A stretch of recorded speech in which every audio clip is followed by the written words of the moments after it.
Podriperju. Nocojšnji večer bomo posvetili gospodu Andreju Gosarju. Imamo 4 sogovornike, ki bodo oblikovali nocojšnji večer, in sicer v naši sredi imamo gospo Bibiano Mihelc, gospod Miro Cencič, Iva Jevnikarja in gospoda Štefana Sklederja. Lepo pozdravljeni in dobrodošli v našo sredo. V naši sredi pa je tudi župan Logatca, gospod Berto Menar, ki bo pozdravil. Zato mu predajamo. Hvala lepa, spoštovani gospe, spoštovani gospodje. Prvo lep dober večer in lep pozdrav iz Logatca, iz rojstnega kraja, kjer se je leta 1887 čevljarski družini rodil kasneje doktor Andrej Gosar. On je v mojih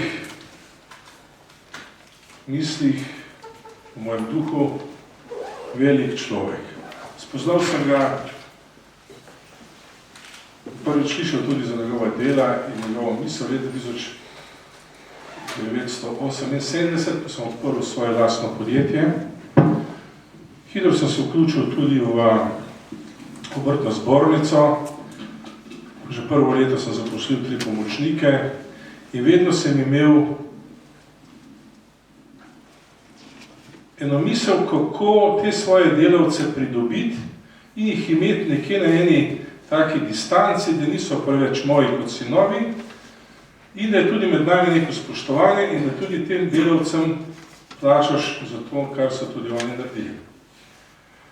In v Logatcu je tudi en avtomehanik, gospod Janez Oblak, sin Gabriela Oblaka, ki je bil tudi med vojno in pred vojno tudi župan občine Logatec in je takrat tudi zelo veliko za Logatec naredil, tudi pripeljal je vodovod, pravzaprav elektriko v Logatec in imel tudi izarsko podjetje in vodovodno inštalaterstvo, vse te stvari. No, ta pa je bil avtomehanik in bil tudi ugleden obrtnik in je tudi veliko vedel o dr. Andreju Gosarju. Takrat smo prvič začeli razmišljati, tudi brati njegova dela, za ta odnos med kapitalom in med odnosom do socialnega čuta, do ljudi, ki jih dajemo kruh. In mislim, da je dr. Andrej Gosar eden tistih, ki je obvladal ekonomijo, pravo, humanizem, bil človek in tudi dober oče. Bil tudi velik kristjan, predvsem pa človek, ki ni imel konflikta. On slabih stvari, ki jih je doživel v svojem življenju, ni prenašal ne na svoje otroke, ni to pripovedoval ženi, povedal je naprej samo tiste lepe stvari, ki so za ohran. Slabe stvari je dobro, da se pozabi, dobre stvari pa je treba peljati naprej. In ravno iz tega razloga, tudi zdaj, ki sem že drugi mandat župan v občini Logatec, ki je prišla ideja gospoda Štefana Skledarja, pa tudi drugih velikih mož, da bi začeli promovirati dr. Andreja Gosarja, se mi zdelo to prav in sem bil zelo vesel, da smo lahko kot občina in kamenček dotarjali ta mozaik. Kajte enako, kot je bilo v 30 letih prejšnjega stoletja pomanjkanje vrednot materialnih, pa tudi duhovnih, osebnih, je tudi danes še toliko večja potreba, kot je. Mislim, da je prav, da dr. Andreja Gosarja ponovno potegnemo ven, da ga očistimo, da se zasije na svojem pedestalu in da mu damo tisto vlogo, ki jo zasluži. Jaz mislim, da tudi v Sloveniji, ker še vedno se delimo v 2 pola, da lahko na temelju dr. Andreja Gosarja naredimo to spravo, ki se že veliko let želimo.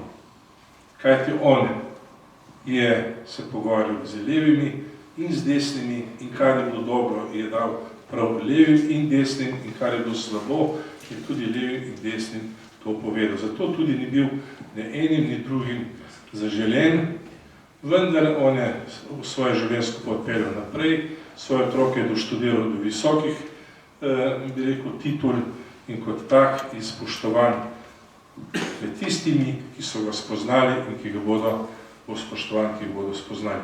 Toliko za začetek. Vesel sem, da ste se ozvali takemu številu in da bomo nek kamenček v mozaik življenja dr. Andrej Gosar, dali tudi vam in vi to širili tudi naprej. Hvala lepa.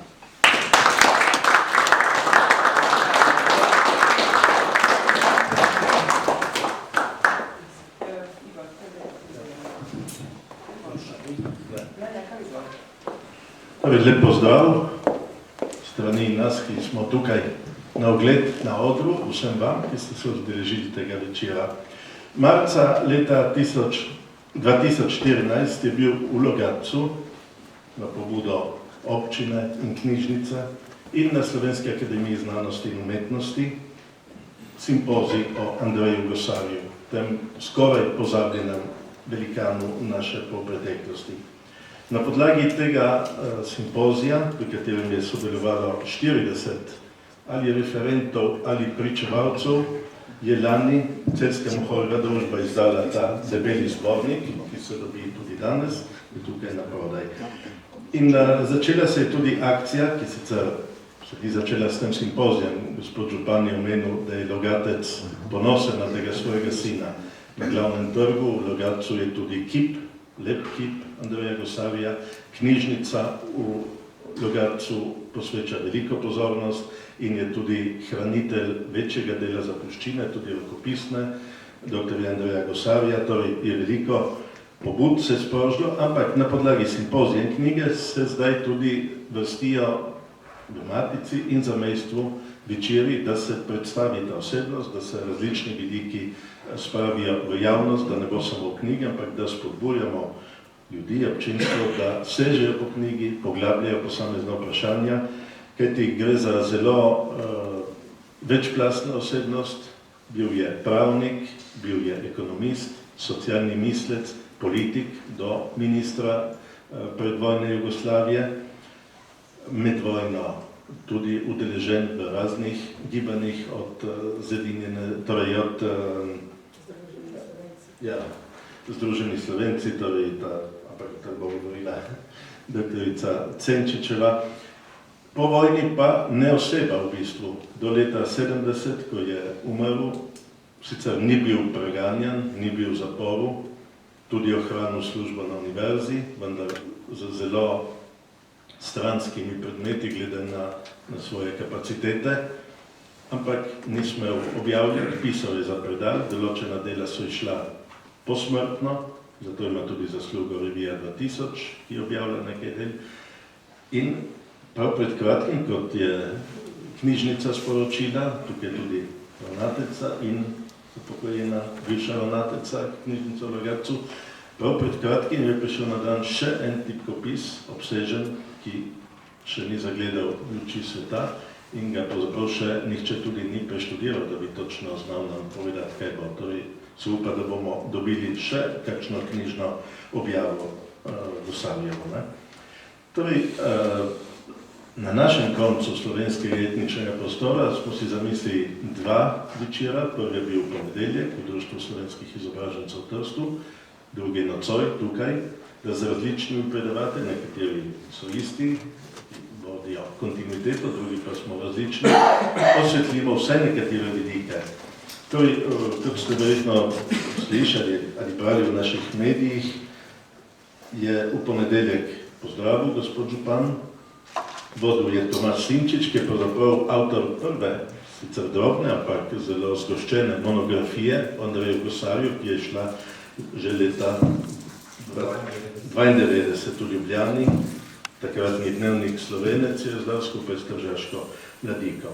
Potem so v Trstu govorili akademik Kajetan Gantar, antropolog in psihoterapevt Jože Ramovš, Štefan Skledar, ki je pobudnik zakulisni mnogih teh pobud, tudi nekega dokumentarca, ki se pripravlja in drugih stvari, s katerimi nas bo še presenetil.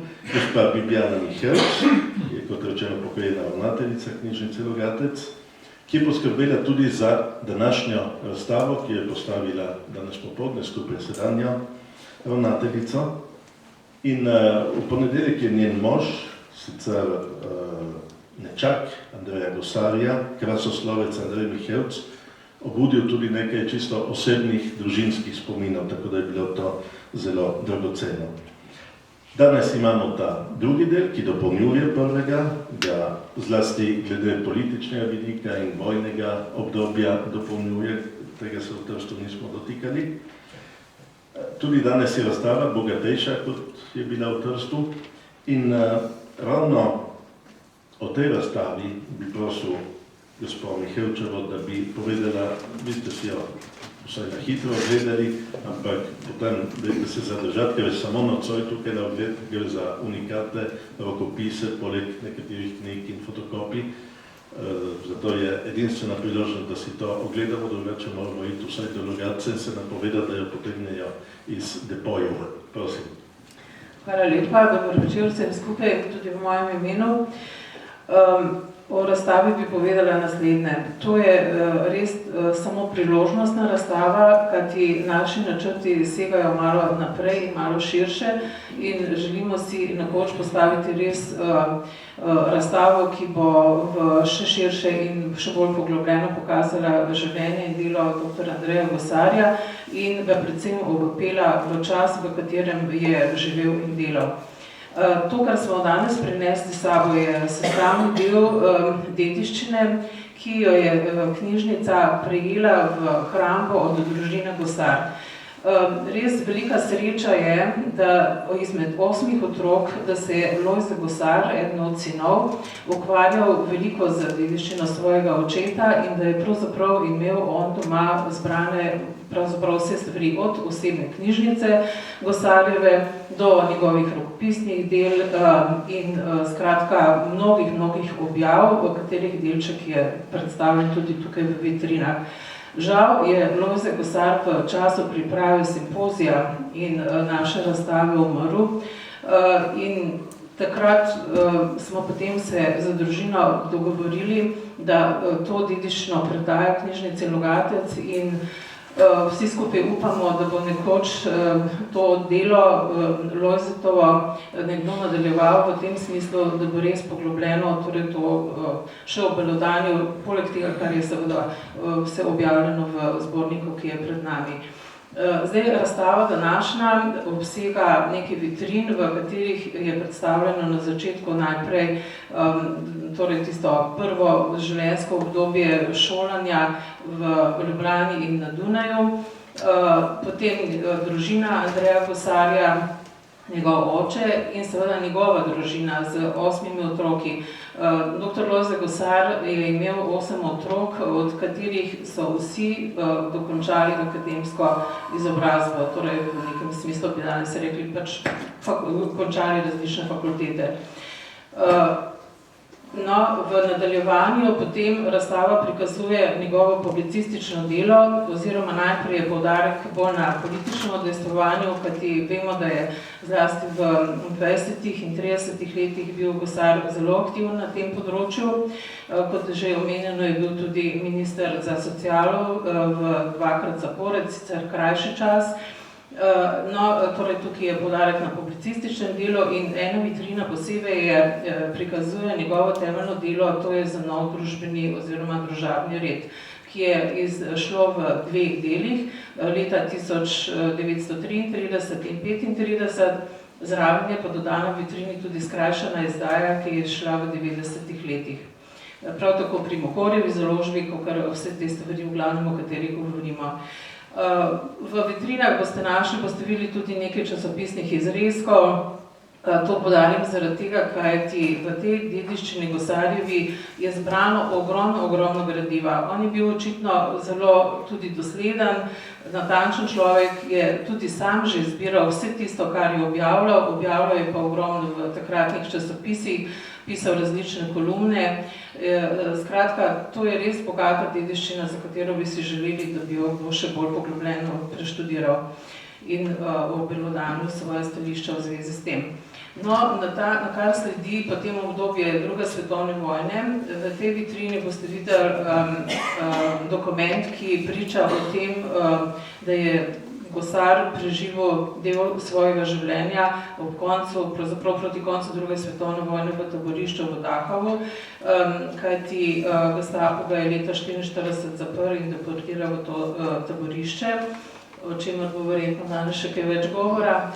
No, zraven v tej vitrini boste videli tudi zapisnik hišne preiskave, kajti dogajalo se je seveda potem, ko je prišel iz Dachova domov, da je bil neprestano pod policijsko kontrolo. In dodani sta k temu tudi dve pismi ženi, takrat, ko je pač preden se javno na Vrstaku, kajti zgodilo se je to, da so najprej, ko je izvedel, da bo zaprt in ko se je skrival pri svojih sorodnikih, so najprej zaprli njegovo družino in ko je videl, da pač družini preti nevarnost, da jih bojo izselili, se je potem šel na Gestapo javiti sam. In takrat je napisal dve pismi, ki sta prav tako razstavljeni v vitrini. Mogoče samo še par besed o tem povojnem obdobju, ki sledi. Tam boste videli pa nekaj objavljenih, videli boste nekaj objavljenih del, tako ki so izšla ob koncu stoletja, namreč Gosar je takoj po drugi svetovni vojni ni objavljal, je imel pa nekaj neobjavljenih del, ki eno od teh je šlo potem v 90-ih letih. Hkrati pa smo naslovili to vitrino nekako v tem smislu, da so sledila tudi dela potem o Gosarjevem delu. Eno od takih je delov, ki je bilo omenjeno, gospoda Simčiča, torej prva pravzaprav nekako biografija njegova. Potem je leta 1994 občina Rogatec se poklonila Gosarju z otvoritvijo spomenika in z kratkim, tudi v nekem smislu rekli simpozijem in pa izdajo majhnega zbornika, drobnega zbornika z imenom Srečanja. No in mogoče bi omenila še eno delo, o katerem je veliko govoril gospod akademik Kajetan Gantar v ponedeljek v Trstu, to je delo Eden je gospod, ki je prav tako razstavljeno v vitrini in potem na nek način tudi zaključujemo z delom Lojzeta Gosarja, ki je pa povzel glavne misli iz tega dela in jih prav tako objavil v koncu prejšnjega stoletja. Toliko na kratko. Gradiva, kot sem rekla, je seveda ogromno, to je samo majhen delček, ki naj ilustrativno pokaže vso dediščino tega velikega moža. Najlepša hvala. Torej, rekli smo, da je Gosar, ki je živel med letoma 1887 in 1970, bil pravnik, socialni mislec, univerzitetni profesor na tehnički fakulteti, čeprav pravnih predmetov, ploden publicist in politik. Po vojni, kot rečeno, ne oseba, čeprav je po svoje tudi vplival. Nekateri računajo oziroma razmišljajo ali ne vem, če kdo prav dobesedno preštudiral, ampak recimo v svojem temeljnem delu veliko govori ne samo o zadružništvu, ne samo o etiki v ekonomiji in tako dalje, ampak tudi o samoupravljanju. V drugačnem smislu, kot ga je Kardelj potem udejanjal, zlasti brez vodilne monopolne vloge neke partije, on je si stvar zamišljal nekoliko drugače, ampak recimo nekateri vidijo odmeve tega njegovega dela tudi v Kardelju, čeprav morda tukaj nekateri špekulirajo, da njegovo glavno delo Kardeljevo narodno vprašanje, da je prepisal od Guštinčiča, svoje samoupravljanje prepisal od Gosarja, ampak verjetno je stvar nekoliko bolj komplicirana. Je pa gotovo dobil kakšno sugestijo tudi v tem izredno obsežnem delu, ki ga vidite tam v dveh debelih knjigah. Vsekakor iz vseh razprav in tudi iz ponedeljkovih pričevanj izhaja izjemna etična osebnost, predvsem.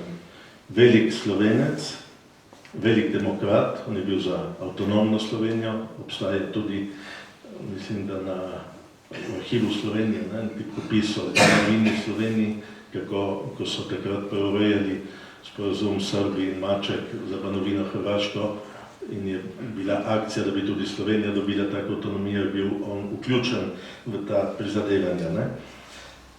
Bil je tudi, torej, vsekakor velja za enega izmed vodilnih predstavnikov krščansko-socialne misli na Slovenskem, po Janezu Evangelistu Kreku, ob Ušeničniku, ki se je tudi ukvarjal s tem, ampak s katerim je prihajal v spore. In značilno je, da je bil samosvoja osebnost, on se ni pustil opredeljevati ali predalčkati.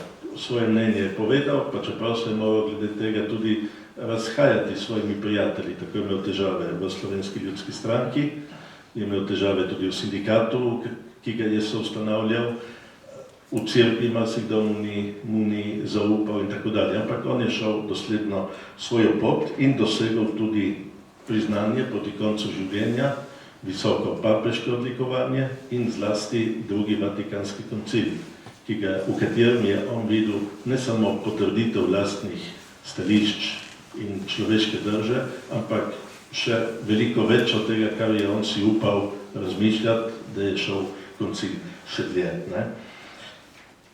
Po tem prvem njegovem političnem stališču v najbolj tragičnem, najbolj dramatičnem obdobju slovenske polpretekle zgodovine bomo govorili. Ampak Štefan Skledar, ki, kot rečeno, v ozadju spodbuja marsikatero akcijo spomin na Gosarja, njega bi vprašali, kako je prišel do Gosarja in zakaj se mu zdi njegov lik danes potreben, ne samo da oživljamo neko preteklost, ampak da nam je lahko vzor v marsičem danes.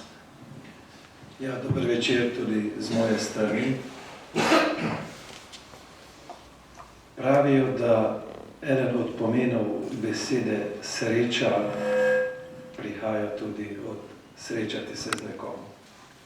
In jaz sem danes prav posebej vesel, da se v tej častitljivi zgradbi, ki nosi ime tako velikega odličnika, kot je Lojze Bratuš, pogovarjamo o enem drugem velikem odličniku, dr. Andreju Gosarju.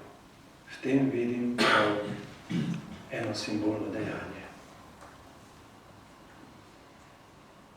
Na začetku vas bom mogoče šokiral s tem, če vam povem, da me dr. Lojze Gosar zanima in me ne zanima. Zakaj? Ker me ena stvar zanima bolj, in to je zadružništvo, socialna misel, soupravljanje, samoupravljanje in pa subsidiarnost.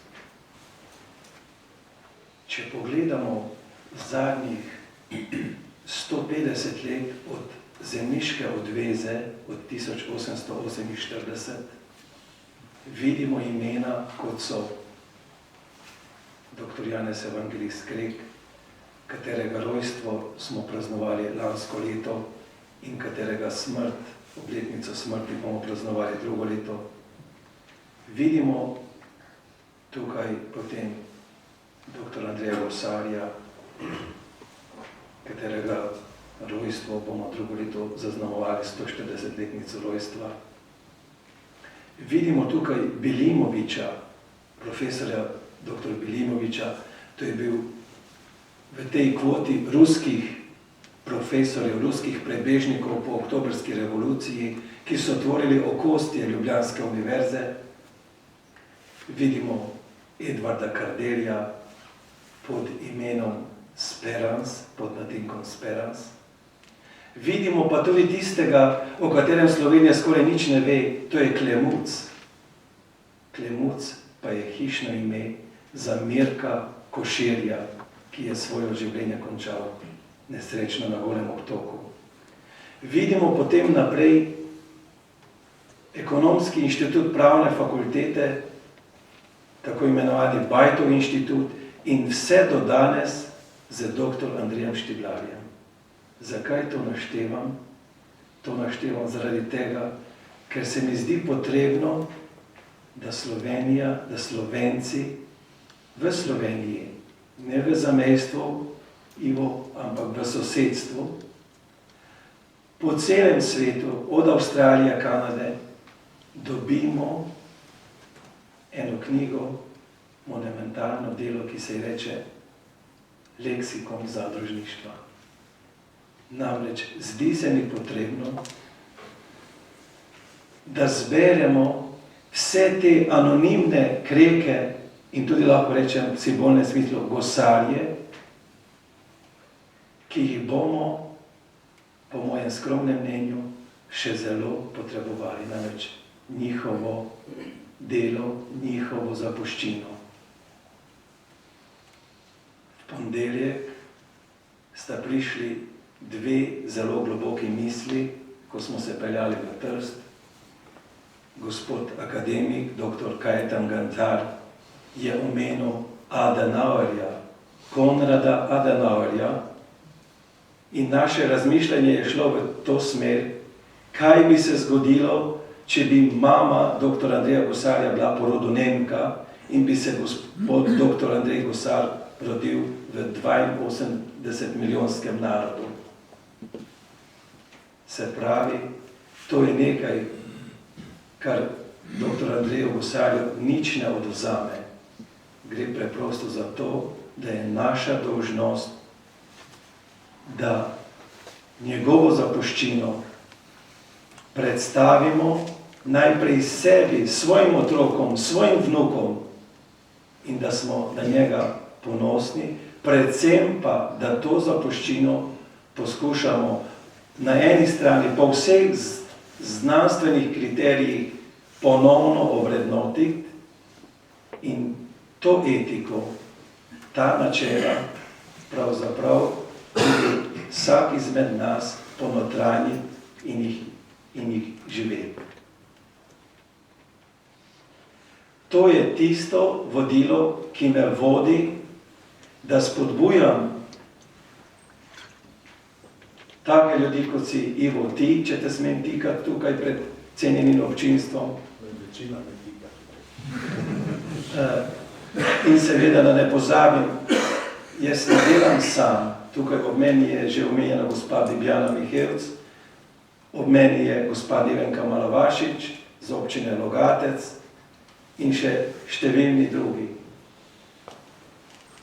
Če je v svojem ekspozeju, v svojem eseju, ki je tukaj v tej monografiji, ki vam jo toplo priporočam, profesor Ljubljanske fakultete za družbene vede, ki je bila nekoč, kot vemo, partijska šola za šolanje partijskih kadrov, dr. Srečo Dragoš, potegnil sporednico med dr. Thomasom Pikettyjem, ki je danes svetovna, kot vemo, zvezda na področju ekonomske misli, in Gosarjem na ta način, da je dr. Andrej Gosar že pred 70 leti problematiziral, skratka, načenjal probleme in jih tudi poskušal nekako iskati rešitve za njih, pol vemo, s kako globokim, s kako odličnim človekom, predvsem pa njegovo zapuščino, imamo opravka.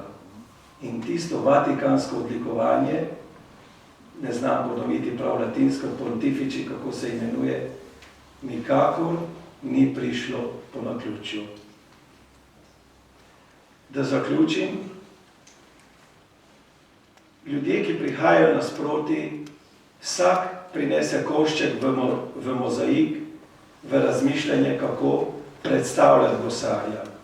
In da ne pozabim, bom omenil že zdaj. Gospod Peter Kovačič Peršin je dal pobudo, da Gosarjevo zapuščino ne prevajamo najprej v italijanščino, ampak v španščino in da jo poskušamo posredovati tudi svetemu očetu. Hvala lepa. Lepa hvala. Gospe doktorice Mire Cenčič v teh prostorih ni treba posebej predstavljati, je že nastopila in je doma na tem območju našega slovenskega prostora. Ona je na simpoziju v Logatcu oziroma Ljubljani nastopila z referatom Primorska sredina, Združeni Slovenci, Andrej Gosar. Ta referat je nocoj pomemben, sicer ga ne bo zdaj prebirala, bo povedala spontano, kar želi povedati pač tej publiki, ampak zato, ker je imel Gosar med vojno in tudi pred vojno tesne stike z goriško sredino.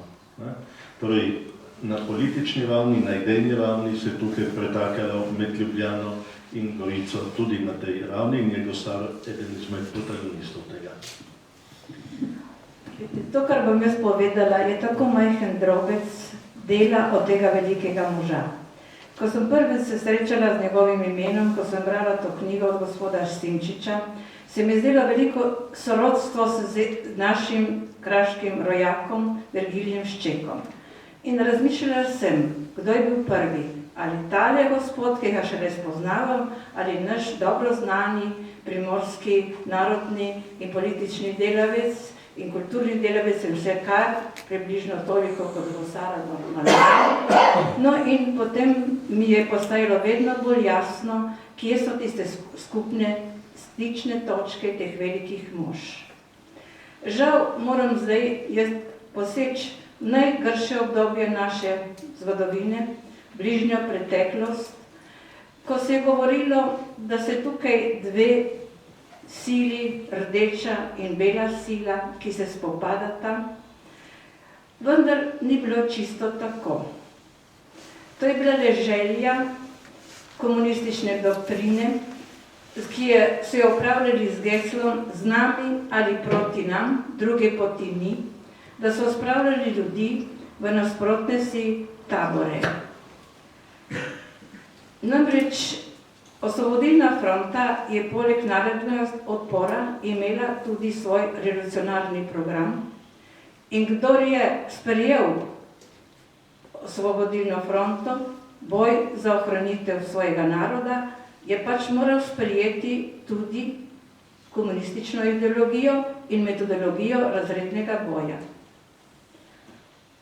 Vseh pa niso uspeli spraviti ne v eno, ne drugo stran, ampak so trdno stali na svojih nogah, so podpirali narodni odpor in hkrati so bili tudi proti komunizmu. Tem posameznikom, skupinam in gibanjem so že med vojno ti vosovski obveščevalci označili kot sredino. Sredina pa ni bila enotna. Vemo, da je bila Kranjska silno politično in strankarsko razcepljena, zato je bilo tam več grupacij sredinskih, najbolj znane liberalna sredina in pa katoliška sredina ali šolar Gosarjeva skupina. Na Primorskem pa so imeli sredino, ki smo ji rekli Goriška sredina ali Primorska sredina. Goriška, ker je bilo tukaj središče in rekla tega odbora, Primorska, ker je segala na vso to našo primorsko ozemlje. No, prav ta primorska sredina je praktično, lahko bi jo označili kot Ščekova besednjakova skupina ali tajna krščanska socialna organizacija. V tistih letih, po 40. 41. letu, vemo, da je bilo veliko narodnih delavcev v zaporih, zato so ob razkosanju Slovenije, zasedbi celotne Slovenije, prvi dali pobudo za vseslovenski odpor prav člani tajne krščanske socialne organizacije iz vrst duhovnikov. Že aprila so dali 41. leta so dali pobudo, da se obnovi Narodni svet, ki je bil sestavljen tako s pripadnikov Tigrata krščanske socialne organizacije. Maja meseca pa so izbrali svoj odbor in dali prvo izjavo o skupnem nestrankarskem enotnem narodnem odporu in so jo posredovali ustno natlačeno v Ljubljano in pa Škofjo Rozmano. Torej, to je bilo brez odziva. Edini somišljenike so našli v skupini Gosarja in Šolarja in se z njimi tesno povezovali. Zveze so potekale osebni stiki preko od poslancev, pa tudi pisno. Torej, avgusta meseca je prišel Andrej Gosar Gorico, se sestal tukaj z našimi voditelji, ki so bili, bomo imenovala samo goriške, ker jih poznamo, recimo najvplivnejši dr. Ivo Jovančič, Anton Rutar z Pevne, Ciril Sedej z Števerjana, Marjan Komjanc, tukaj, ki je bil nazadnje v Sovodnjah, no in drugi. Potem pa seveda od lajkov pa Anton Vuk, Rado Bernardik, Josip Rustja in Viktorija Komjanc, pa seveda še drugi iz drugih področji. No, takrat, ko je jih obiskal gospod Gosar, so pripravili drugo izjavo o skupnem narodnem odporu, nestrankarskem, in poslali program v londonski vladi, jugoslovanski londonski vladi, ki je bila v Londonu, in pa Ljubljano, tem strankam v Ljubljano. No, torej najmanj 5-krat so predstavniki goriške sredine obiskali Gosarjevo skupino v Ljubljani in večkrat je prihajal na Primorsko Jože Kamušič, torej, ki je obiskoval tudi Tržačane, da bi pridobil za skupni narodni nastop in da bi recimo pristopili v ta narodni svet. Ohranjenih je tudi nekaj pisem, ki pokažejo jasno, kakšne so bile takratne razmere. Gibanje Združeni Slovenci, ki so jo oblikovali v Ljubljani proti krščanska sredina ali Gosar Šolarjeva skupina, je posredovala goriški svoj program in skupaj so pripravili politični, narodni in tudi gospodarski program. In sicer, naj vse stranke torej dosežijo medsebojne sporazume, naj bodo narodni interesi prvi interes je nestrankarski, naj pride do enotnosti in narod naj vse svoje sile torej združi v odporu za ohranitev tega slovenskega naroda. Torej, z oboroženim spopadom pa naj bi se počakalo, dokler bi zavezniške sile prišle v bližino naših meja. Pričakovali so in želeli s tem odporom, da bi prišlo do združitve vseh Slovencev, ki bi živeli v demokratični in samostojni, torej enoti, federalni enoti Jugoslavije. Priznavali so tudi kraljevo vlado in naredili skupaj zelo dragocen ta gospodarski načrt. Torej, nameravali so tudi ustanoviti poseben odbor, ker bi bila vključena Andrej Gosar in pa Besednjak. In poznamo torej, to čudovito ekonomijo dr. Gosarja, ki je pri nas na Primorskem že prej razvijal, torej med obema vojnama, Virgil Šček oziroma krščanski socialci. No, ohranjeni so pa tudi te svoje nazore, so potem poslali londonski vladi, poslali v Ljubljano, ljudem pa na plakatih, torej pridobivali z 10 plakati, ti so ohranjeni, in 2 plakata Združenih Slovencev o teh enotnem narodnem odporu. Najdejo se v arhivih tudi pisma, ki jih je pisal sicer z psevdonimom Jakob Šolar, tej goriški sredini, in v katerih je praktično zelo objektivno prikazan ves razvoj tega našega žalostnega obdobja.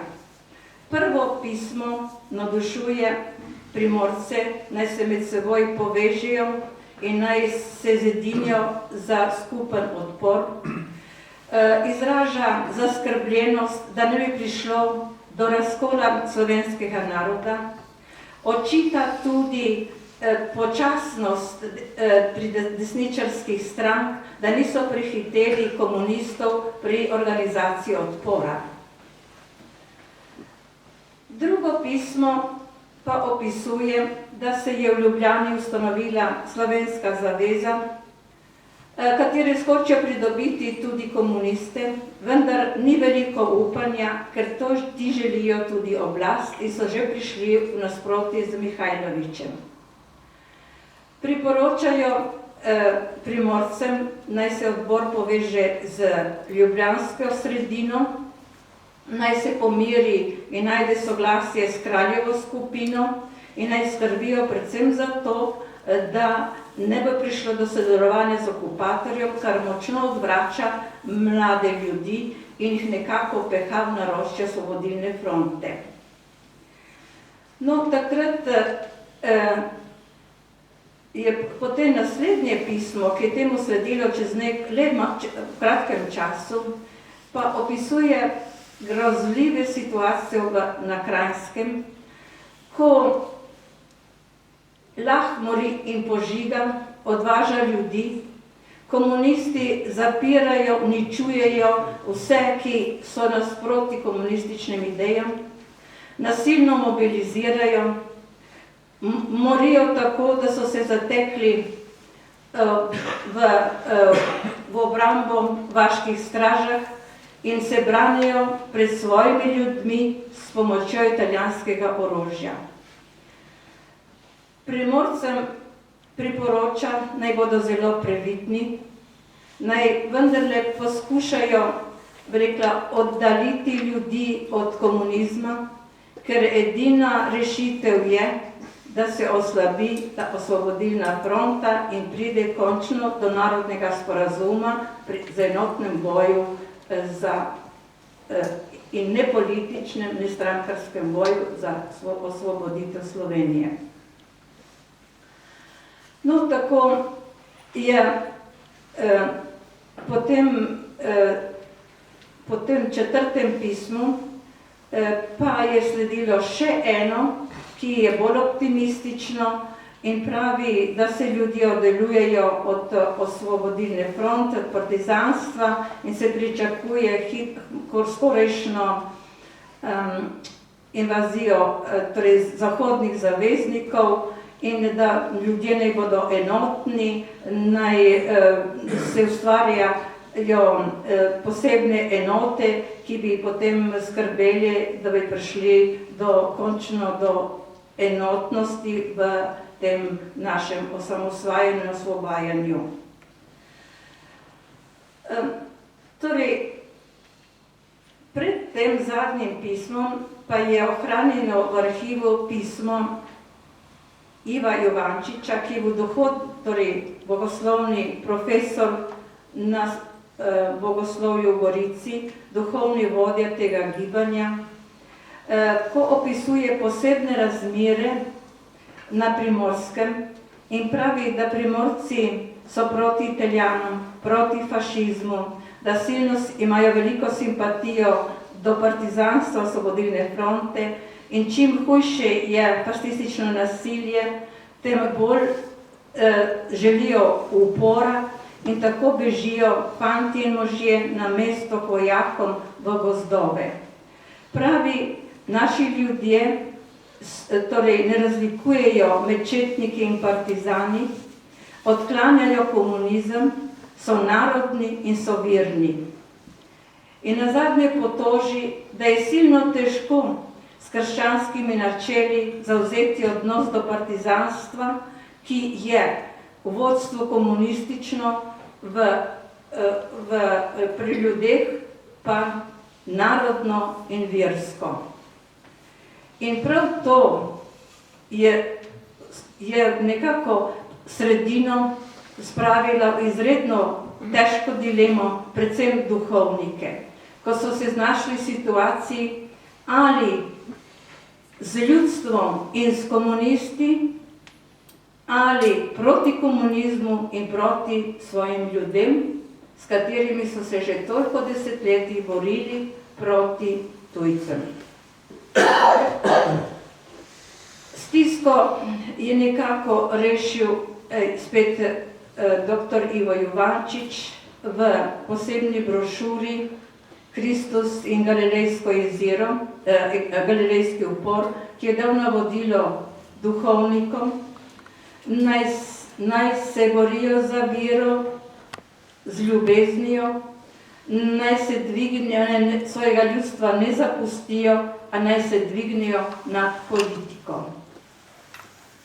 Dokončna odločitev pa je bila tu v Gorici 18. februarja 43. leta, ko so bili zbrani v zboru Svečenikovega svetega Pavla zastopniki vseh treh škofij, Goriške, Tržaške in Reške, in sprejeli načrt in svoje vloge, kot jo je predlagal Virgelšček. Torej, naj se nikakor ne dovolijo kakršnekoli povezovanja z okupatorjem, naj ne sprejemajo v politiki nobenih vlog, naj ostanejo svojim ljudstvom, naj pomagajo vsem, tudi partizanom, ki so šli v gozd zaradi domoljubja in ne zaradi komunizma, in naj preprečujejo širjenje bratomorne vojne, ki je že divjala, mi rečemo na Krajnskem, Ljubljanski pokrajini, tudi na Primorskom. To odločitev se čuti v očitku tretje ljubljanske katoliške sredine Združenih Slovencev, ki jim očitajo, da hočejo biti preveč avtonomni. Vendar v tisti situaciji, kot kaže, ni bilo posebne izbire. Z grenkobo, negotovostjo so se večina primorskih duhovnikov držali teh sklepov in nekako se s tem oddaljili od ljubljanske sredine, Združeni Slovenci, ki se je vključila v Slovensko zavezo. Tudi takrat so poskušali še ti iz Ljubljane vplivati na Primorce, na goriško sredino, vendar ti niso pristali, da bi pristopili k novo zavezo, ker so vedeli, da s tem bi ugodili vodstvo partizanskega gibanja, komunistom, ki so na vsak način hoteli ali sredince pridobiti in se bi tako kot vse ostale stranke zvodenele v of, ali pa jih spraviti v nasprotni tabor, zato da bi jih lažje potolkli. Namreč, kot nekompromitirani narodni delavci so bili komunistom zelo nevarni. Zelo nevarna je bila tudi ta zveza med goriško sredino in ljubljansko katoliško sredino, zato so ves čas spremljali, ves čas sledili in ves čas tudi dajali navodila, kako se s temi sredinci ravna. 44. leta pa vemo, da je goriška sredina bilo vodstvo uničeno, so bili poslani v Nemčijo koncentracijska taborišča. Razhajati se je začela tudi primorska sredina, kajti tržaški liberalci so se večinoma priključili Osvobodilni fronti. Od tedaj je goriška sredina bila edina prava sredina v tistem vojnem času. Ostali so sami in osamljeni. Udarce so sprejemali z obeh strani. Eni so jim očitali, da so podporniki komunizma, drugi so jim očitali, da so narodni izdajalci, ker se ne priključijo Osvobodilni fronti. Vztrajali so do konca, svoji pokončni drži in še potem, po vojnem času, se prizadevali, da bi bila vsa Primorska s Trstom in Gorico priključena Sloveniji oziroma Jugoslaviji. Z njimi se je zgodilo tako, kdor ni z nami, je proti nam. In eden izmed duhovnikov je napisal, spravili so nas v isti žakelj s fašisti in udarili po nas. Zelo žalostna usoda je bila dveh vodilnih duhovnikov, Virgila Ščeka in pa Iva Ivančiča. Vendar, kot kaže, niso mogli drugače, kar se vidi predvsem iz dokaj otožnega opombe tega žabljskega duhovnika, ki je zapisal: vedeli smo, da eno drevo ne ustavi plazu. Pastirji smo bežali za svojimi ovcami, ki so tekle po zastrupljenih travnikih proti prepadu. Kdo nas upa kritizirati? No in tako je bila pač sredina, ki jo ne poznamo, premalo poznamo, tista, ki je na Primorskem preprečila, da so bile razmere, vojne razmere drugačne, kakor drugo. Lahko bi jim hvaležni, jih pa niti poznamo ne. Hvala lepa.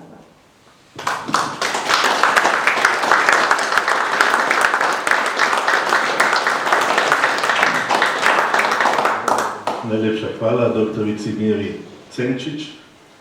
Pred razpravo je moja naloga nekako, da povem, kakšni so bili odnosi, oziroma kako se je Andrej Gosar znašel pred represivnimi organi med drugo svetovno vojno in po njej, torej odnos do dveh okupatorjev Ljubljane, recimo, in potem povojni režim. In začel bi s citatom. Sploh pa smo med vojsko živeli v strahu zanj. Grozili so mu, da bo talec s 3 strani, če ne 4. Tako je zapisal Gosarjev sin Tone, duhovnik, ko mu je oče umrl v izredno lepem nekrologu, ki ga je objavil v reviji Meddobje v Argentini. Tale Tone je namreč emigriral po vojni, bil posvečen v duhovnika v Argentini leta 1952, vendar se je potem leta 1971 vrnil v Slovenijo. Preminil je tragično, ker je bil ubit v bistvu v župnišču v Mekinjah med nekim ropom, se zdi, 17. januarja 2004. Sam profesor Gosar pravi, 3 ali 4 strani so mu bile medvojno nevarne. Sam profesor Gosar je v vprašalni polji, ki je moral izpolniti kot univerzitetni profesor v Ljubljani, leta 1949 zapisal: med okupacijo sem služil kot redni profesor na tehnički fakulteti.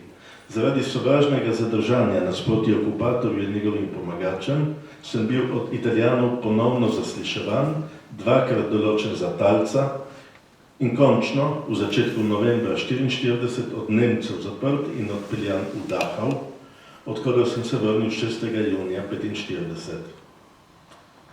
To leta 1949. Že nekaj let prej, ko so po osvoboditvi taborišča Dachau, ampak še v taborišču, vsi interniranci še izpolnjevali tam neke popisne pole, je na vprašanje, zakaj in kdo ga je aretiral, zapisal: radi nasprotovanja kolaboracionistom in dela za združitev vseh pozitivnih narodnih sil v osvobodilnem boju, kdo? Gestapo, Ljubljana.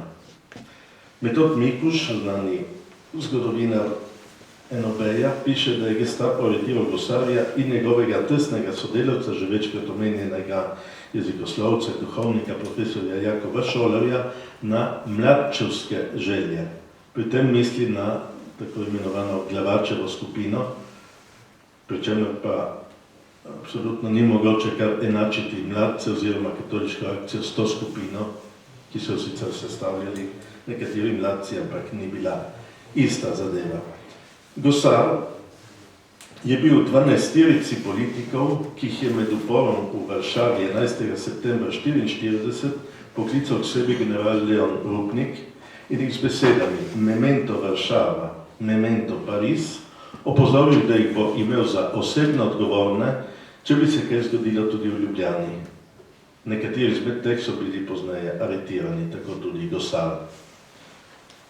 To je druga nevarnost, recimo, zaradi odnosa komunistične partije do sredine, ki smo jo slišali, je očitno nevarnost za Gosarja kot vodilnega sredinskega politika predstavljala tudi VOS oziroma OZNA.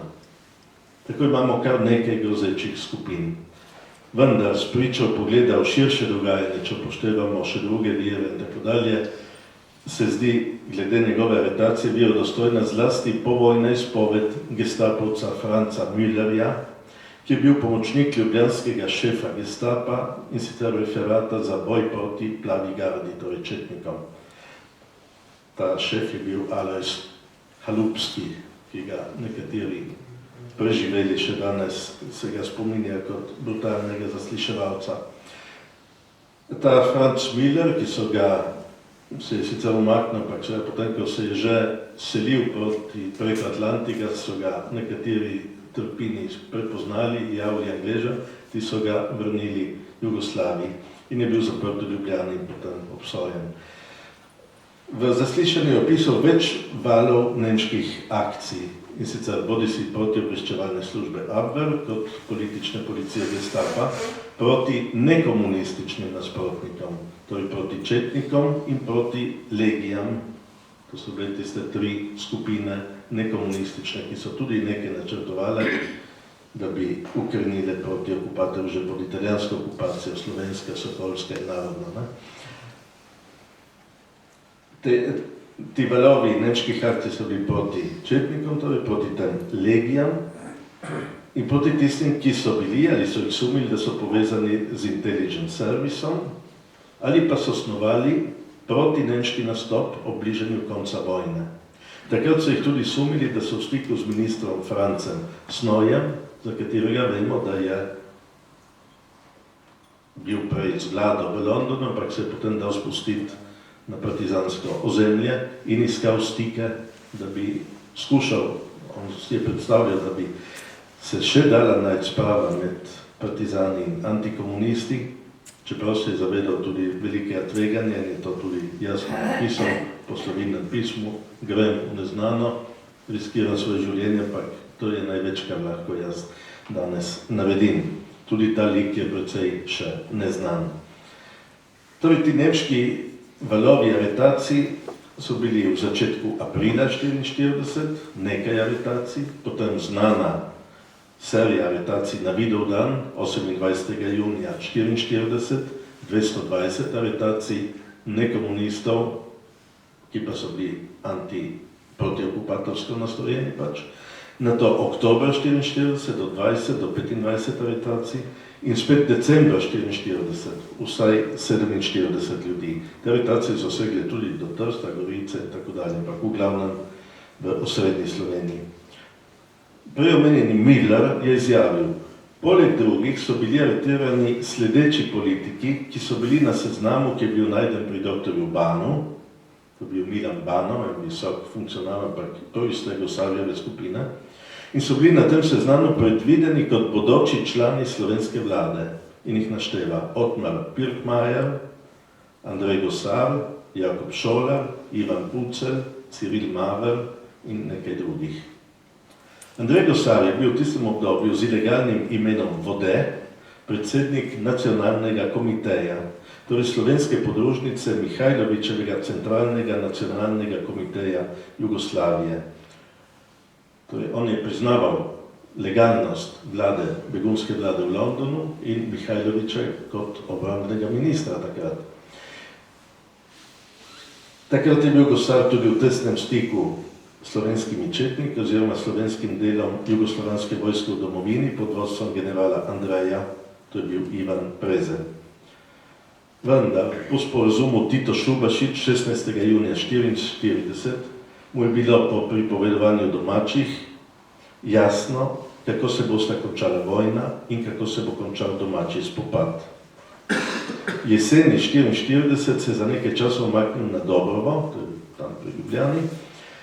Konec oktobra 1944 pa je izvedel, da ga bodo Nemci aretirali. Da bi se temu izognil, je prenočeval pri sorodnikih in sicer pri družini svakinje Rade Mihevc. To je mati znane znanstvenice Erike Mihevc Gabrovec, to je vdova po Stanetu Gabrovcu, ta arheolog in velik prijatelj našega Alojza Rbule. Dne 28. oktobra 1944 so Nemci aretirali njegovega najtesnejšega sodelavca Jakoba Šolarja. Naslednjega jutra sta prišla na Gosarjev dom, to je na Mirju ob Rimskem zidu, gestapovski oficir in slovenski policijsko tolmač. Nemec ga je iskal po hiši in grozil prisotnim, vendar njega ni bilo doma, ker se je umaknil k sorodnikom. Zato je ta Nemec odvedel Gosarjevo ženo Tončko, vse 3 hčerke, Marijo, Majdo in Marto, najmlajšega 12-letnega sina Lojzeta, ki je bil omenjen, ki je hranil očetovo zapuščino in ki sem imel čast in veselje, da sem ga spoznal, ko sem pripravljal ta referat. In je izredno prijazen, izredno globok, versko poglobljen človek. Tiste dni je potem umrl, ampak še dan pred smrtjo je naredil nekaj fotokopij za Simčiča in mene, ki smo iskali pri njem nekaj teh dokumentov. Ne? In jih je žena še pred pogrebom izročila, tako s tem je zdelo pomembno, da se pač izpelje ta naloga. Ne? Torej, žena, 3 hčerke, najmlajšega sina Lojzeta in hišno pomočnico Lenko Kajfeš so odpeljali v sodne zapore na Miklošičevi, 3 zaporov ni več, stali pa so tam ob sedanjem, še vedno sedanjem zaporu. Vsi so bili 10 dni nepretrgoma v isti celici, vendar brez kakega zasliševanja. Imeli so jih pač kot talce nekako, ne, da bi ga zvabili. Ko so nekaj dne v mraku skupno molili rožni venec, je vstopil nemški paznik, ki je bil do njih korekten in jim v nemščini povedal, da gredo domov. Vendar je pomenljivo dodal, pa še molite. Andrej Gosar se je namreč sam javil Gestapu, ki ga je zaprl, ostale pa izpustil. Preden se je predal, je žen napisal 2 poslovilni pismi, ki jo vidite tam, in jih je že gospa Mihelčeva omenila. 31. oktobra in 6. novembra. Gre za pismi polni ljubezni do družine in velikega zaupanja v Boga in Mater Božjo. Bolelo ga je, da morajo svojci trpeti zaradi njega, vendar je zaupal v končno rešitev in dodajal, navajam. Če bi nas v tem času, ko so drugi že pretrpeli toliko strahot, ne zadelo nič hudega, bi rekel, da z nami ni vse v redu. To je tudi realist nekje, ne? Omenil je ogorčenje znancev zaradi aretacije žene in otrok, ter več neuspešnih intervencij za njihovo osvoboditev. Tudi škof Rožman se je potegoval, da bi vsaj družine spustili. Torej, znašel se v zaporu. V zaporu je že bil šolar in šolarja so očitno pretepali ali mučili celo. Gosarja pa niso maltretirali. V zaporu je bil od 6. novembra do 16. decembra 1944. Skupno s šolarjem in številnimi drugimi Slovenci je bil takrat poslan v Dachau, kamor so dospeli 20. decembra in postal je številka 135 973. Tudi to številko vidite na razstavi, na dokumentih iz taborišča. Potem, ko so Američani 29. aprila 1945 osvobodili Dachau, so 11. maja sprejeli Gosarjevo bolnišnico, kjer so ga zdravili zaradi kroničnega miokarditisa, torej srčno obolenje, ki ga je imel pa že pred taboriščem. Ne? Kot je zapisal sin Tone, ta duhovnik, je bil oče v Dachau nekajkrat že čisto na koncu.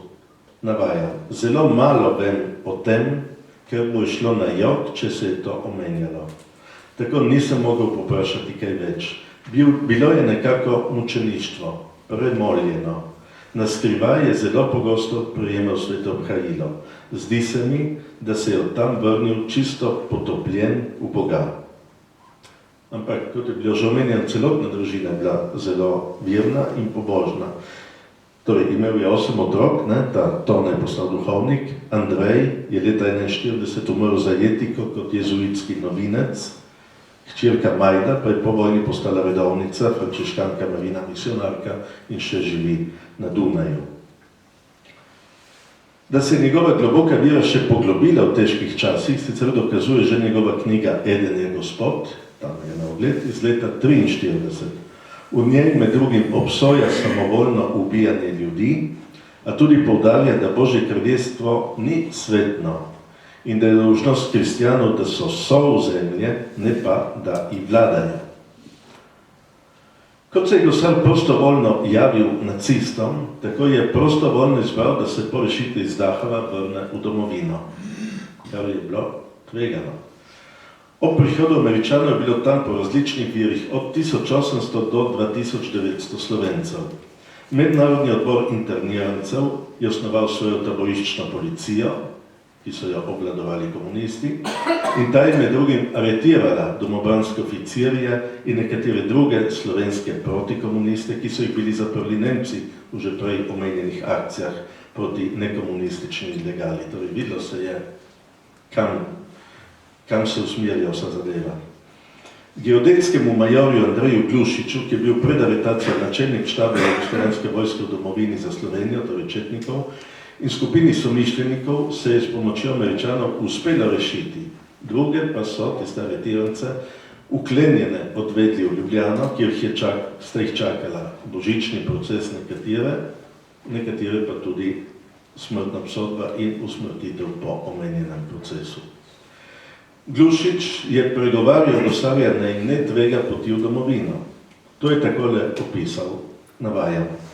Mihajlovićov politični delegat za Slovenijo, bivši minister dr. Andrej Gosar, mi je v prisotnosti svojega adjutanta, profesorja Jake Šolerja, dejal, da je doma demokratična vlada, čim so dr. Pokorn, Franz Snoj in dr. Brecelj ministri. Naj sporočim preko Švice njegovi ženi, da prideta Šolerjem domov. Borili smo se za staro, tam pa je spregovoril narod in tako ne bo več, kot je bilo. Andrej, pojdi tudi ti domov, jaz sem prepričan, da se ti ne bo nič zgodilo. Če je mislil iskreno ali je vedel, da še kdo posluša, kaj se pogovarjajo, tega danes ne vemo, da bi bil tako naiven, da je mislil, da se je doma že vse uredilo, težko verjamemo. Vsekakor Glušič upravičeno ni šel domov, Gosar je šel, njemu se res ni zgodilo nič hudega, Šolar pa je, sicer kasneje, leta od 1952 do 1957 presedel v zaporu. Potem, ko je prestal tipičen, montirani politični proces, s katerim je režim premagal svojo bojazen, da bi se krščanski socialisti spet na kakšen način pojavili v javnosti. Vendar, v resnici, in to je spet pričevanje svojcev, so Gosarja že ob prihodu partizanov v Ljubljano v noči od 8. na 9. maj 1945 z manjšim tovornjakom iskali na domu. Da bi pa begunstvo, torej če bi se odločil, da ostane zunaj, občutil kot veliko nesreče, Gosar potrdil še leta 1956, ko je že vse to videl, kaj se dogaja, ko je za predal, ne za objavo, grenko komentiral napake in spore katoliškega tabora med vojno in med drugim razmišljal, kaj bi se mu moglo pripetiti, ko bi ga ne odrivali od vodilnih mest, ker sem omenil, da je pač tudi v svoji stranki, tudi med svojimi somišljeniki naletel na odpor, so ga odrivali in tako dalje. In tukaj pravi, kaj bi se zgodilo, ko ga ne bi odrivali? Tako bi se prav zaradi svoje iskrene zvestobe krščanskemu taboru v takem primeru komaj še mogel pravočasno rešiti, ali pa bi danes delil žalostno usodo emigrantov. Kako je kritično in samo kritično razmišljal 10 let po vojni. O Gosarjevi sredinski politiki so na simpoziju in v knjigi, pa tudi v drugih študijah smo že slišali in se da veliko brati.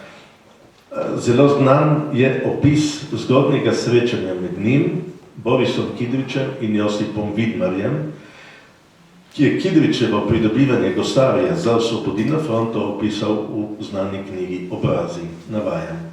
Pri enem od takih njegovih pogajanj, torej Kidričevih, sem bil navzoč tudi sam. Šlo je za pridobitev uglednega krščansko-socialnega voditelja dr. Andreja Gosarja. Skušala sva mu predočiti, v kakšnem usodnem zgodovinskem trenutku smo se znašli Slovenci in kako smo se vsi dolžni žrtvovati za našo stvar. Toda ostal je nedostopen in ni pristal, čeprav je priznal vso težo našega položaja in negotovost končnega izida. Šolar ga je odločno podpiral. Pogovor se je vlekel brezplodno sorazmerno dolgo. Skoraj dobesedno pa pomnim zaključni dialog med Kidričem in Gosarjem. Kidrič mu je skušal opisati potek osvobodilnega boja in položaj, ki bo nekoč nastal med borci za svobodo in starokopitneži. Ali veste, kam to lahko pripelje? Vem, je odgovoril Gosar. In se tega ne bojite? Bojim, toda z vami kljub temu ne morem, je odgovoril Gosar. Prišlo bo pač do državljanske vojne, je pristavil. Kidrič pa. Pa veste tudi, kdo bo v državljanski vojni zmagal? Vem, je rekel Gosar in dodal prepričano. Vi. Toda kljub temu ne morem z vami, ne danes, ne takrat. Doktor Šolar je triumfiral in midva sta se poslovila, tako Josip Vidmar. Sin Lojze, ki se tega obiska ni spominjal, pa je vedel še za en Kidričev obisk na Gostarjevem domu na Mirju 21 v Ljubljani. Dva njegova spremljevalca sta ostala v pritličju z mamo, Kidrič pa je stopil gor do četu in slišali so vpitje. Kot je zapisal eden izmed vodilnih ljubljanskih vosovcev Vladimir Svetina, Ivo, je bil Gostar že zelo zgodaj pod skrbnim nadzorstvom Vosa. Po vojni se je profesor Andrej Gosar lahko vrnil v službo na univerzo, vendar ni več predaval narodnega gospodarstva, torej temeljnih zadev. Že 16. julija 1945 je Boris Kidrič na prvem kongresu OF v Ljubljani dejansko obsodil kot narodne izdajalce tudi sredince. Po nekaterih poročilih je Gosar izrazil mnenje, nezaupnico, da ne zaupa Edvardu Kocbeku in Marjanu Breclju kot predstavnikoma krščanskih socialistov. Ve se, da je imel nekaj stikov z ministrom Snojem in drugimi, ki so želeli zasnovati opozicijo, vendar se za to pot ni odločil. Po pripovedovanju sina Lojzeta si ni delal nobene utvare, da je mogoče v kratkem kaj spremeniti. V skrbeh pa je bil tudi za družino. Nekatere spise so Gosarjevi zakopali na vrtu, pozneje pa skrili pod streho nad verando, tako da jih med hišno preiskavo niso našli. Objavljeni so bili dolgo po njegovi smrti. In dolgo je bila tudi njihova hiša zastražena. Njegovega somišljenika, mlajšega Lada Ločniškarja, je Ozna prisilila, da obišče Gosarja in ga skuša kompromitirati. A mu je to povedal že pri vratih in sta se zmenila, da se Gosar z njim ne želi pogovarjati. Aprila 1949 so za kadrovsko upravo Centralnega komiteja Komunistične partije Slovenije pripravili njegovo karakteristiko. V njem beremo, navajam, bivši vodilni teoretik krščanskih socialistov, ima številno družino, v občevanju je strogo korekten in dostojen, miren. Pri čistki na tehniški fakulteti mu ni bilo mogoče očitati ničesar, bil je interniran Dachau. Čeprav je jurist, je ostal na fakulteti, kjer predava manj važne predmete, namreč zakone in navedbe za geodete ter javnopravne tehnične predpise za gradbenike. Formalno je dober predavatelj in se skuša prilagoditi novim potrebam tehniške fakultete, tudi v odnosu do slušateljev mu ni kaj očitati. Ostal je veren, krščanski človek in skoraj vsak dan zahaja k maši. V bivši Jugoslaviji je spadal med ugledne profesore na fakulteti in tudi danes še uživa ugled pri starejših. Političnih izjav ne daje in gleda, da se kjer ne zaplete v nasprotja. Fakultetnih sej, pa tudi sestankov sindikata, se udeležuje in če mora zavzeti stališče, poišče objektivne kriterije. Naslednje leto je isti ocenjevalec ponovil, da želi Gosar dokazovati svojo pozitivnost ter lojalnost do ljudske oblasti. Boji se za službo, vendar bi rad na fakulteti dobil zaposlitev, ki bi bolje ustrezala njegovi strokovni kvalifikaciji. Z neprekritim odobravanjem, vsaj tako jaz berem, je še zapisal, osebno je pošten, svojega svetovnega nazora ne skuša spremeniti in menda še vedno vsak dan hodi v cerkev. To politika. Kaj pa represivni organi? Dne 5. decembra 1945 je bil Gosar zaslišan pred Komisijo za ugotavljanje zločinov okupatorjev in njihovih pomagačev za Slovenijo. Vendar zapisnik govori le o njegovih medvojnih stikih z ljubljanskim škofom dr. Rožmanom. V zgodovini Ozne in Udbe za leta 1945-1947 beremo. Od vodilnih politikov meščanskih strank so ostali doma le Frances Noj, ki je postal minister v prvi slovenski vladi, dr. Andrej Gosar iz klerikalne sredine, ki je bil med okupacijo politični predstavnik Mihajloviča v Sloveniji in se je maja 1945 vrnil iz taborišča Dachau, ter Edvard Kocbek, ki pa je kot predstavnik krščanskih socialistov od začetka delal za OF in bil član izvršnega odbora OF. Reakcija je na te tri politike računana, tudi iskala stike, vendar brez uspeha. Edino Snoj se je poznaj povezal z Nagodetovo skupino, z njo vred prišel leta 1947 pred sodišče. Elaborat Udbe z dne 25. novembra 1949 je glede odnosa različnih skupin krščanskih socialistov do nove ureditve med drugim trdil, da je sredina okoli Gosarja, torej Jakob Šolar, Janez Fabjan, zagrenjena in osamljena, ne sodeluje v ORF, umaknila se v ozadje in ne pričakuje sprememb. Ko pa so začele oblasti pripravljati proces proti Jakobu Šolarju in Janezu Fabjanu, je 5. septembra 1952 skupina 6 udbovcev pod vodstvom Zdenka Rotarja 6 ur preiskovala dom Gosarjevih na Mirju. Odnesli so veliko knjig, pisem in dokumentov, o čemer je bil sestavljen in podpisan podroben zapisnik, ki ga ravno tako v originalu vidite na tej naši dragoceni razstavi. Kasneje so glavnino vrnili. Zdenko Rotar, in to je zanimivo za duha časa, ki se je podpisal kot organ, ki mu je bila poverjena preiskava, je med drugim zapisal v ta zapisnik. Pri sestavljanju seznama začasno oduzetih predmetov dr. Gosar oporeka oportunost oduzema predmetov po točno 14. To je bilo neko gradivo, ena medvojna protikomunistična literatura. Čež da ni imel nobenih posebnih namenov s tem, da jih je hranil in da jih je hranil zgolj zaradi zgodovinske vrednosti, da pa itak ve, kako je. Slednjo pripombo je dal na račun oduzema že citiranih predmetov.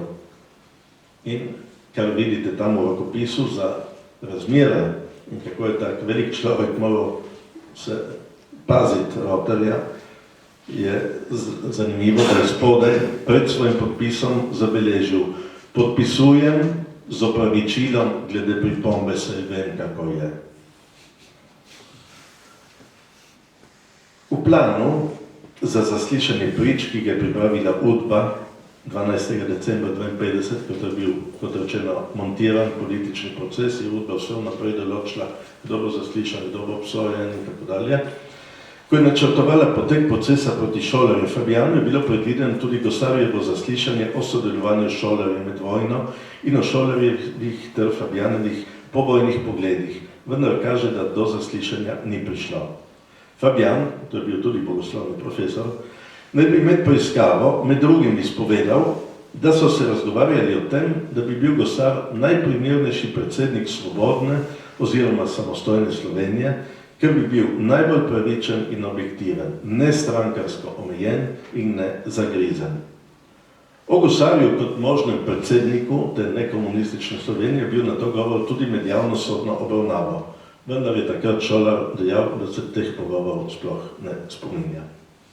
V tistem letu, torej letu 1952, in smo pri koncu, je Gosar nehal objavljati sicer nepodpisane, to je edino, kar je po vojni objavljal, nepodpisane članke v ljubljanskem cerkvenem listu Oznanilo. Nekaj je še pisal, kot rečeno, za predal, javno pa ni nastopal. Stikov s tujino ni imel, obiskov ni sprejemal, starih somišljenikov ni srečeval. Vsak dan pa je šel k maši in molit v stolnico, drugače je živel osamljen. Izredni strokovnjak in nekdani politik je v takšni notrni migraciji potem živel do smrti leta 1970. Ob družini sta mu vzbudila veselje predvsem dva dogodka, ki sem ju že omenil. Drugi Vatikanski cerkveni zbor in papeško odlikovanje leta 1966 pro Ecclesia et Pontifice, torej za odlikovanje za zasluge za cerkev in za papeža. V obeh teh dogodkih je videl potrditev ne le svoje človeške drže, temveč tudi poštenega iskanja pravičnega družbenega reda. Hvala.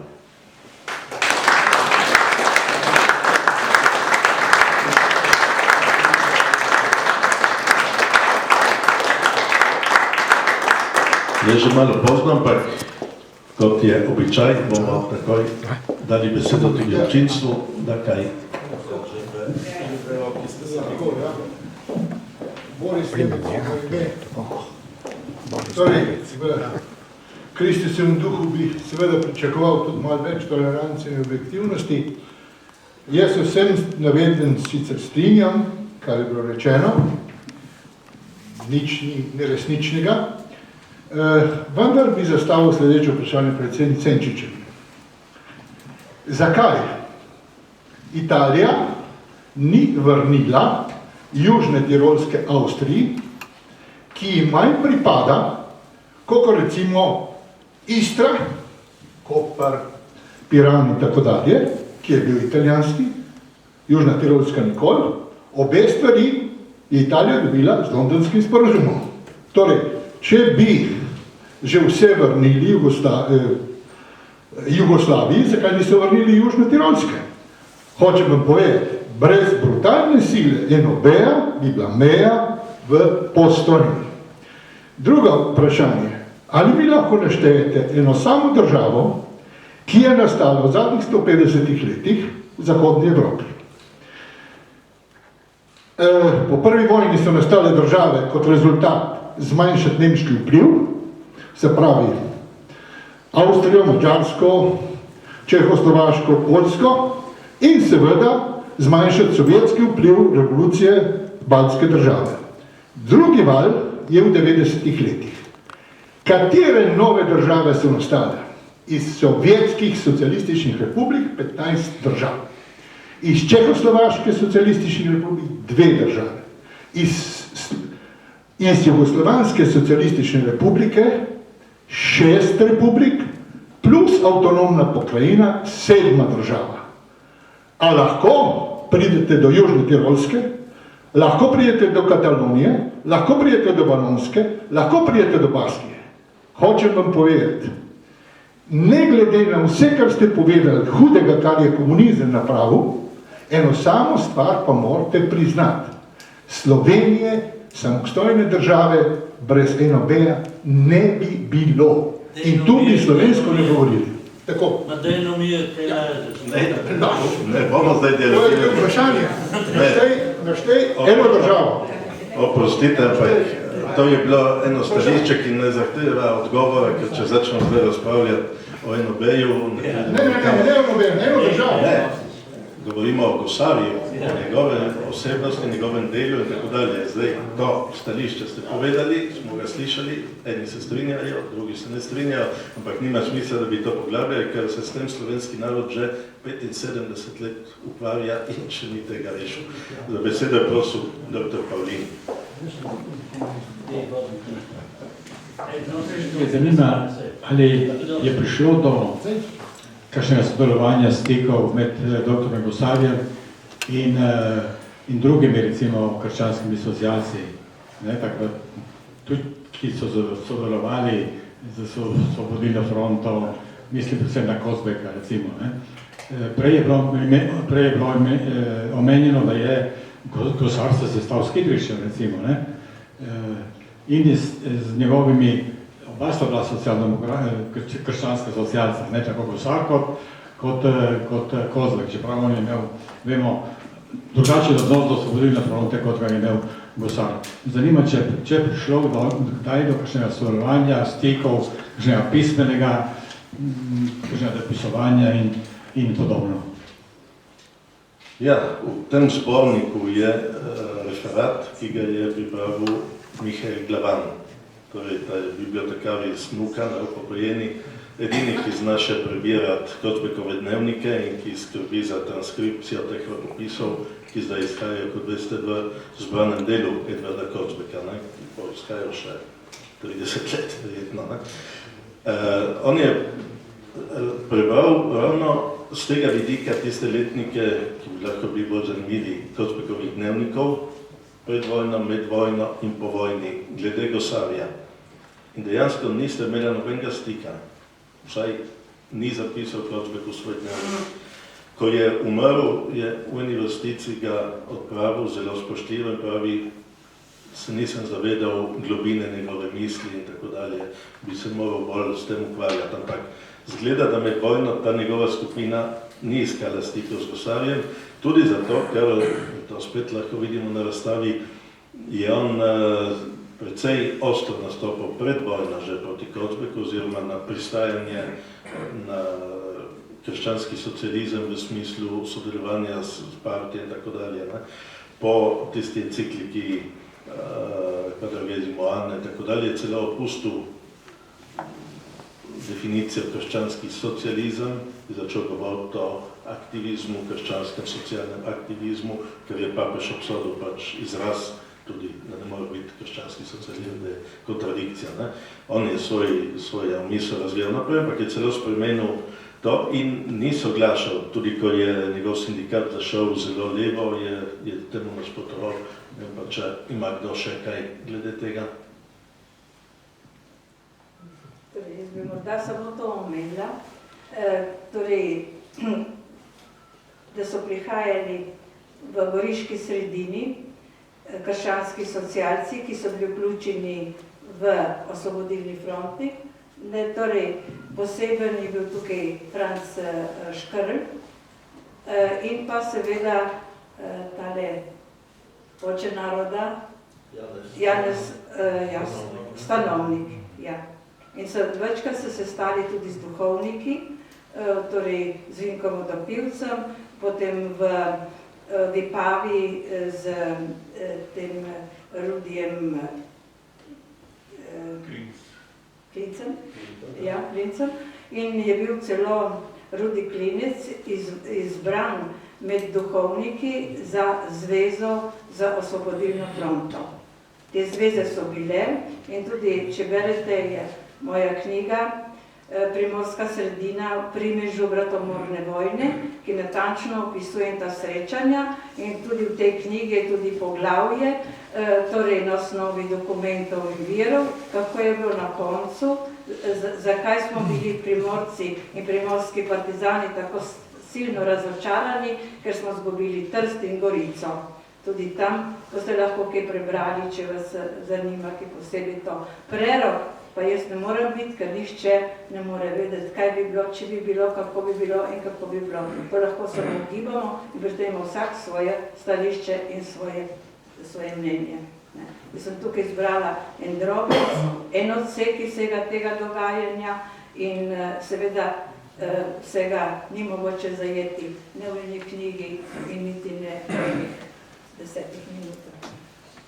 Prosim, profesor Kovinčič. Jaz bi rad samo vprašal gospod Sendičevo, če bi mi lahko povedali, če je znano, če ste ugotovili, kako so potekali stiki z člani goriške sredine s Natlačenom. Če se ve, kdo je bil ta človek, ki se, govorili ste o ustnih stikih, ne? Ja. Namreč sprašujem tudi zaradi tega, ker sem se pogovarjal z gospodom Antonom Rutarjem in on, vem, da je imel te stike z Natlačenom, on je rekel, mi sva se tikala, sva se dobivala v hotelu Union v Ljubljani in tako dalje. Ne? Zdaj, če ste to, še eno vprašanje imam, se to verjetno bi tudi druge izvedel, ampak kje so ta znamenita Šolarjeva pisma, v katerem arhivu? Glejte, to so vsi podatki, ti in številni drugi podatki so vzeti iz arhiva. Tam so Šolarjeva pisma od Arhiva Republike Slovenije. Tam so tudi vsi dopisi, pisma, ki so besednjak Šček, besednjak je bil takrat v Beogradu, Šček je bil v Lokah konfiniran pod Italijo, to 43, potem tudi tam preživel. Tudi ta so vsa pisma prepisana in so v arhivu, notranje, mi smo rekli, v Udbovskem arhivu, in pa novejše zgodovine, tudi nekatera. No, na prvo vprašanje, Anton Rutar je bil, imel stike in tudi takrat so prišla zelo zgodaj do nesoglasij, prav zaradi tega, ker je Anton Rutar očital to njihovo razklanost politično, da se ne morejo zediniti, da bi prišli do enotnega soglasja in odpora. Bil je pa tudi tam Rado Bernardik, za druge nisem sigurna, ker v prvo obdobje, ko so, trikrat so bili leta 41, ne, dvakrat 41. leta Goričani gor, trikrat pa 42. leta. In to sem dobila te podatke v zapiskih Iva Juvančiča, ki pa so prišli v arhiv šele torej, ko sem jaz že končala s tistim raziskovanjem, ker je pač žena oddala vso njegovo zapuščino šele takrat, ko je ona umrla. Tako. Torej so pa tudi v moji knjigi Primorska sredina, so tudi opisane te srečanja tukaj po Primorskem in tudi recimo reakcije, bi rekla, natlačena in te slovenske ljudske stranke, ljubljanske do Goriške sredine. Torej, situacije so bile napete, niso prišli do pogovora, prav oziroma na to, ker so imeli drugačna stališča do okupatorja. To se pravi do tega odpora. Peter Černič je tam. Mene zanima samo to, kateri so bila branja Andreja Gosarja, mislim, na katerih mislецih se je on formiral, kaj je imel on v knjižnici doma?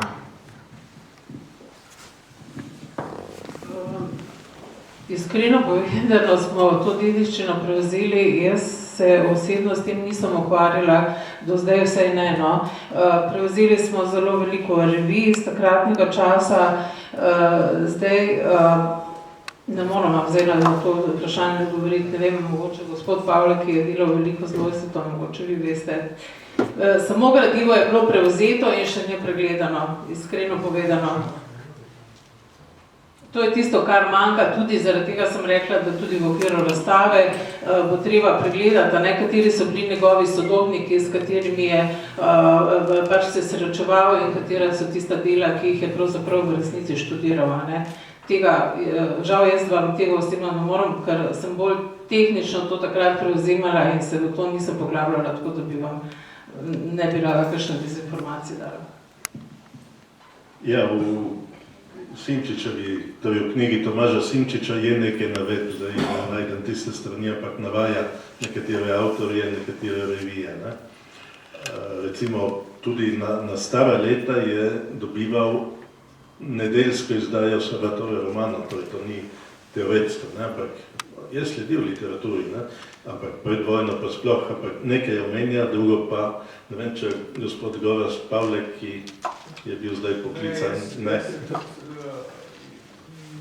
Jaz sem se ukvarjal bolj z tem, pozdravljeni še v mojem imenu, kot enega od teh ljudi, ki smo sodelovali pri referatih.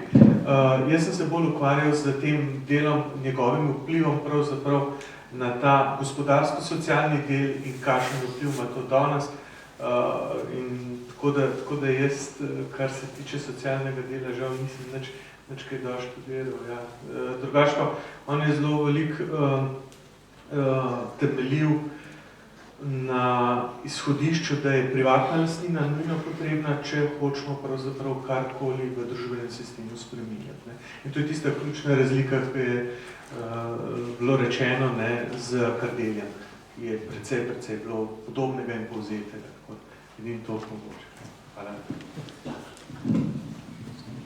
Mogoče samo to, toliko, da povem, na čem je bil poudarek takrat, ko smo to dediščino prevzemali. Poudarek je bil pri nas v knjižnici v tistem kratkem času ta, da predvsem zberemo vsa Gosarjeva dela. Tiskana, to, kar je bilo v časopisih objavljeno, skratka tako, kar je objavljeno v bibliografiji, tako da v bistvu smo se v tem delu s tem ukvarjali. Nismo se pa še, oziroma moji nasledniki, še prav za njegovo osebno knjižnico, to pa res še manjka. Torej, če ni drugih vprašanj, bi nocojšnji večer zaključili. Najlepša hvala nocojšnjim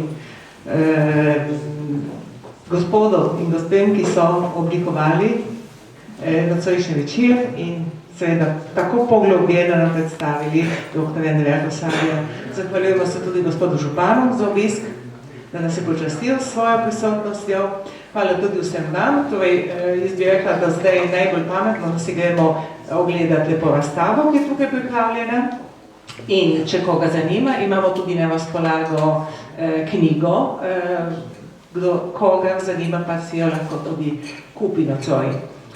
Še nekaj informacij, to je naslednji teden, bomo imeli v gosteh domačinko v Jaknijo, Doviško Slovenko, Neško Figel, ki je magistrirala na univerzi v Tel Avivu.